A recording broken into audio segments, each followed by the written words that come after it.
Hello guys, দেখো একে চিনতে পারছো? একে বলো তো। এ হচ্ছে আমাদের ঘটু বুড়ি গো, ঘটু বুড়ি। তখন অনেক ছোট ছিল।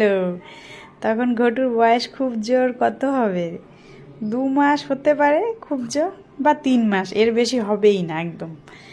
2 থেকে 3 মাসের মধ্যে এই ছবিটা আমার তো মানে 2 মাসেরই হবে, কারণ তখন ওই যে ল্যালবার ল্যালবার করতো। আর এখন দেখো ঘটু কত বড় হয়ে গেছে, 1 বছর কমপ্লিট হয়ে গেছে ঘটুর। এখন ঘটু বড় হয়ে গেছে, আমার সাথে কত দুষ্টুমি করে দেখেছো?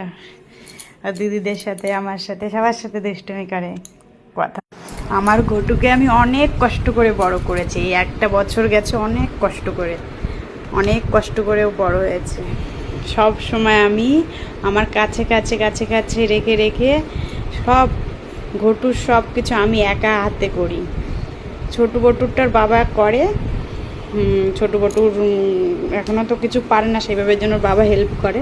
আর ঘটুর সব কিছু যবে থেকে ঘটু হয়েছে তবে থেকে সব আমি করি। অনেক কষ্ট করে আমার ঘটুকে আমি বড় করছি, বলতে পারো তিলে তিলে আমি আমার ঘটুকে বড় করে তুলছি। ও হওয়ার পর থেকে অনেক কষ্ট হয়েছে, কিন্তু সব কষ্টকে আমি বলতে পারো সব কষ্টকে জয় করে আজ এইখানে আছি। ঘটু হচ্ছে আমার জান। জানি না কেন ও হওয়ার পরে ওর প্রতি আমার এত কেন টান, এত কেন মায়া, এত ভালোবাসা ওর প্রতি আমার, মানে যেন আমি ছোটো বটুকে ওর জন্য মানে বেশি একটা ভালোবাসতে পারি না, মানে যেন ছোটো বটুর ভালোবাসাটা কমে গেছে ঘটু হওয়ার পরে। ঘটুকে এখন মানে যেন আমি আরও মানে ঘটুই হচ্ছে আমার চোখের মণি, এরকম একটা ব্যাপার হয়ে গেছে। জানি না কেন ও হওয়ার পর থেকে ওর প্রতি আমার কেন এত বেশি ভালোবাসা।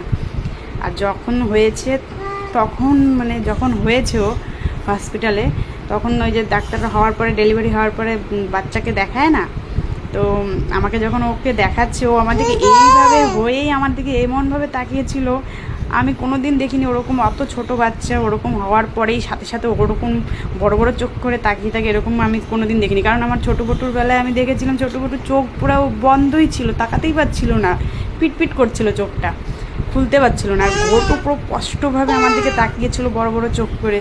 তা আমি জানি না কেন ও আমার দিকে এক নজরে তাকিয়েছিল, সেই তাকানোটা আমি সারা জীবন আমার কাছে মনে থাকবে। মানে কেন জানি না ও আমার দিকে এইভাবে তাকিয়েছিল, কি বোঝাতে চাইছিল, কি বলতে চাইছিল আমি জানি না, কিন্তু সেই তাকানোটা আমার মানে একদম মনটাকে একদম ছুঁয়ে গেছে, এরকম একটা ব্যাপার। আমি ওর দিকে যে এক দৃষ্টিতে তাকিয়েছিলাম, আর ও যে আমার দিকে তাকিয়েছিল, ওই তাকানোতেই তখনই আমি ওর মায়ায় পড়ে গেছিলাম। তারপরে আর কিছু বলার নেই। তারপর যাই হোক, তারপর তো ওর শরীর খারাপ, মানে ওই যে জন্ডিস ধরা পড়লো, তখন যে কি কান্না করেছিলাম আমি হসপিটালে বসে। ডাক্তাররা বলছে কিচ্ছু হবে না, কিচ্ছু হবে না। কে শোনে এই কথা? মানে যেই বলেছে ওর জন্ডিস হয়েছে, অনেকটা হাই ছিল, ওকে রাখতে হবে একা একা ওই ইসের ভিতরে, ব্লু লাইটের ভিতরে, তখন আমার মানে ভেতরটা ফেটে চৌচির হয়ে গেছিলো। মানে এত কষ্ট হচ্ছিলো, জানি না কিসের জন্য, খুব কষ্ট হচ্ছিল। ওই জন্য আমি আর সহ্য করতে পারছি না। তারপর যাই হোক, আমরা অনেক কষ্ট করে ঘটুকে বড় করে তুলেছি। আমার জান কলিজা যা বলো সব কিছু, আমার তিনটেই আমার সোনামা, কিন্তু ঘটু বেশি। Bye bye.